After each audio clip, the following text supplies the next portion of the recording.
Today I'm going to show you how to export your video footage in 4K in CapCut. Ladies and gentlemen, I have a video over here and I'd like to export it in 4K. So I've got my video and I just want to change the aspect ratio here. Now let us first give it a name. So you'll change your name right over here. And once you're done, you can hit enter. On the right hand side, you can click on export. Now I need to first just add something to this to make it slightly different so that it is my video. And here you can see, if we come down here, it says resolution. Resolution, you are going to click in here and make sure that it says 4K. You can see you have many options.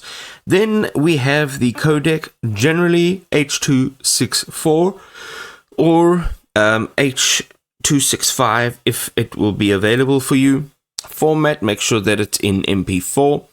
And then if you are exporting in 4K, you do want to pump up the frame rate. So that'll make it nice and smooth. If you are looking for that cinematic feel, you can drop it down to 24 frames.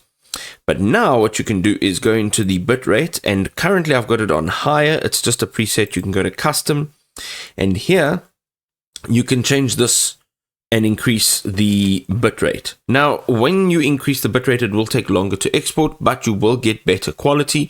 I do suggest that the variable bitrate is probably better than the static bitrate. And then also just to double check what platform you are uploading to and make sure that 4K is compatible. And once you're done, you can either say export or export in Ultra HD. Well, essentially, this will increase the quality of your video.